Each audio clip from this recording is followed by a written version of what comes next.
Is there a war against black women? Are homosexuals demanding the same rights that heterosexuals don't have? And Ursuline, vigilante or excessive force?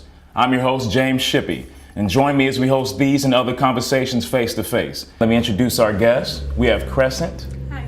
And we have Michael. Hi. Mary. Hello. Toby. Hi. Dante. Hello. And Michelle. Hello. Okay, last night, gay marriage was legalized in the state of New York. Yay. Of course, against the backdrop of two gay men being forced out of a public pool for public displays of affection. So some in Kentucky are asking, are homosexuals demanding rights that heterosexuals don't have? Basically, like, they're asking for an apology, whereas if a heterosexual couple had gotten kicked out of somewhere. Yeah, they are. They are. So what do you feel about that? No, apology? Like, I guess so, maybe. I mean, it was wrong. Like, So I don't think that's the question, though. I think the question is, why were they kicked out of the pool? Like, I don't think it's about the apology. I think it's about the reasoning for them being kicked out of the pool. Like, would a heterosexual couple be kicked out of the pool for public displays of affection? Well, they do. It would not be, and they would not be anywhere in this country, I don't think. If a heterosexual couple was kissing or doing anything, I think people would be more tolerant, unless they were like pulling their bathing suits off and going full on. Then someone might say something, but there's a far lower tolerance for homosexual displays of affection than there are for heterosexual displays of affection in any state you go to in this country. I agree. But yeah, I mean, that's a good point. Like, how excessive was it? I mean, I know I've seen pictures of people at baseball games getting busy in the stands. And I'm like, that is a public display of affection. Like, that's lewd. That's for anybody. That's Wait till you know. That's what I'm saying. Wait till Well, he was sitting on his lap, you know what I mean? So they kicked him out, and obviously they say that is the rules at the public pool. No public displays of affection. I think it is that when people are used to feeling discrimination coming toward them, they sometimes they overdo it to where you feel like whenever somebody is coming at you, they're trying to discriminate against you, and that's not always the case. For example, in this situation, if it's specifically stated no public display of affection, and they're asking for an apology, that's a bit much. But you gotta understand that in our society, there are times when people are discriminated for being different from the majority. And because of this, people tend to take everything as an attack sometimes.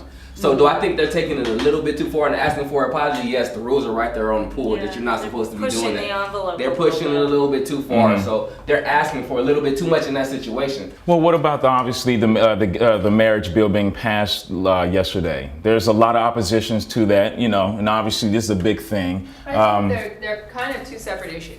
You think so? Okay. Yeah, if you're talking about a homosexual couple in a pool and they've been offended for whatever reason, whether it was posted or not, and they want an apology, that's one thing. And when you're talking about a homosexual couple wanting to marry, that's like an institution.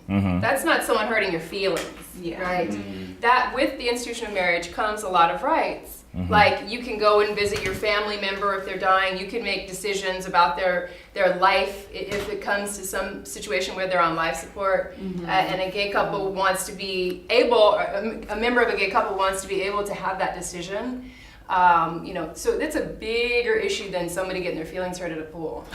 Well, that's true. Well, what do you think about this, though? Because obviously a lot of opposition to the gay marriage has to do with religious aspects, about, man and woman, under God's, rule of law. But the thing is, you don't have to go to a church to get married. You can go downtown to Justice of the Peace. There's no church involved. There's no preacher involved. There's no pastor involved. You can go get married. It's a legal construct. Because as Michelle just pointed out, at the end of the day, there are rights that go to it. When someone dies, you inherit money and property. If life decisions need to be made in the hospital, you have those rights. Without those rights, without that union, you don't. Like, they can tell your partner, your lover, your whomever, you can't come in here now and pull the plug. You can't make any decisions with someone you may have been living with for the last 20 years. So, you have to separate it out. I think people should. From church and state. Exactly. Church and state having two separate things. You go downtown and you can get married, period. There's no church involved. Personally, I'm Christian. I'm Christian. And a lot of the times, even my grandma would be like, the homosexuals shouldn't be getting married, et cetera, et cetera. It is true. Church and state are completely separate. You can go down to the county, register, and get married just so you can have those rights. And I think a lot of people are, excuse the word, ignorant to the fact of what's going on. A lot of people just automatically make the two synonymous and think that, since you're getting married in the state, then automatically you're doing it from a religious perspective.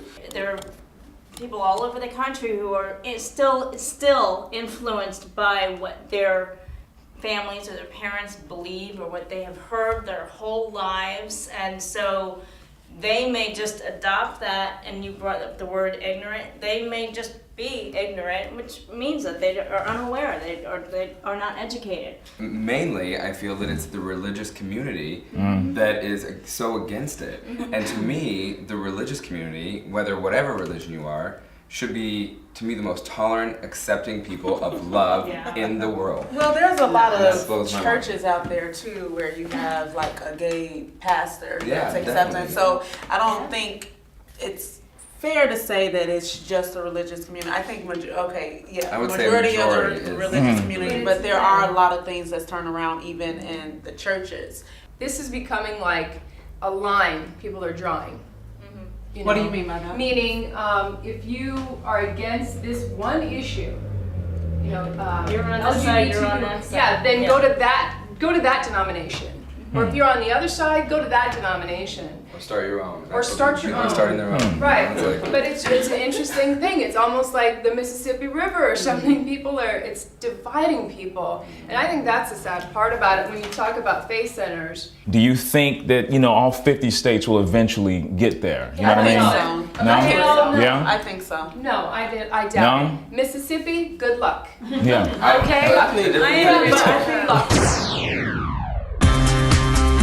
Thank you for watching us today. And remember, your voice is your independence. Now, if you'd like to join us in the future conversations, go to our website, conversationsfacetoface.com, where you can sign up to be on the show.